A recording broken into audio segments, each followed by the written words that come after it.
Hey guys, this week I want to talk to you a little bit about internet solutions, kind of for the kind of the beaten path place or kind of a rural area. Talk a little bit about some of the common solutions that are out there, as well as kind of some of the pros and cons of them. So I think there's kind of four kind of common solutions out there. One, you get dial-up, which we all know how that is. It takes you straight back to the 90s. You got satellite internet, which is supposed to be high speed. You have kind of a point-to-point type solution in some areas, and that's almost like kind of like a radio tower point-to-point and kind of transferring internet that way. And then there's the option, of course, of kind of today's cell phone technologies, the 3G, the 4G, if you're lucky to have that in your area, or kind of like the MiFi type solutions. So let's get into, I guess, the solution that we use right now. We'll just jump right into that. We use kind of a point-to-point solution. This isn't available everywhere. In fact, it took us quite a long time to find out about this and a lot of legwork from one of our neighbors. There was a provider that was probably about 30 or 40 minutes away from us that kind of offered up the solution where there's basically towers that kind of point at each other, and it's like a point-to-point type solution. And our neighbor had to go around and get a petition signed by a bunch of our neighbors saying, "Oh, we're interested in using this.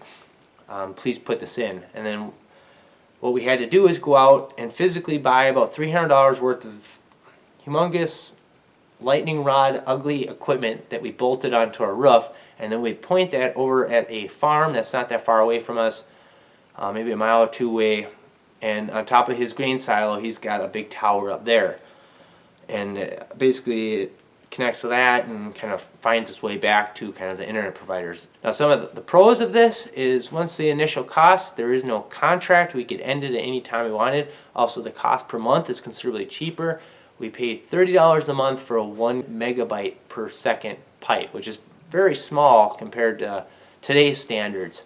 Not limited on the amount of data we use. And when I say amount, versus you got this big ugly looking thing sitting on your roof. Now let's kind of jump into the satellite realm of things. So some of the nice selling points of satellite is pretty much available just about anywhere. Some of the cons is kind of the limited data. You know, very similar to your cell phone service. If you have a data plan, you're limited on that. Also, another downside is the price, and it's considerably more expensive than actually having internet somewhere in the city. A lot of times you can get like almost like a fiber direct connection to your house for, you know, $20, $30 possibly at times, and here you are spending, you know, $70, $80 possibly a month for internet service, and you're getting something that just barely beats, you know, dial-up speed. Another con for me, at least with the satellite, is it was a 24-month kind of contract. So I don't mean to sit here and gripe about satellite too much, but I mean, it was a little bit of a frustrating experience for us, especially since it was pretty much the only option available other than dial-up. It was a little bit of an improvement over a dial-up solution, but there definitely was a little frustration there. One thing I really kind of wanted to point out here and make you guys kind of aware of, just so you don't kind of get suckered into this, or I guess make sure if you do have to go down the satellite road, like for example here I have the HughesNet web page up, and if you look at kind of their choice package, it says total data allowance 55 gigabytes per month, but if you look just below that, allowance 5 gigabytes per month.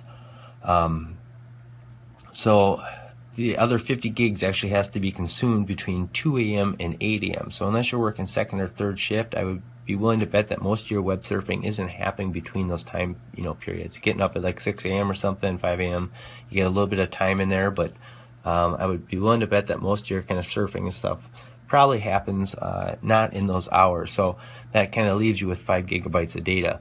When we had satellite, we had somewhere, I think it was like 17 gigs per month, and we were generally pushing that pretty good. There definitely were a few months that we had gone over, and that was pretty tough, because when we had gone over, then what they do is they throttle you down. It's not like kind of like a cell phone data service where they charge you additional costs. They basically just throttle you down, and it is pretty brutal.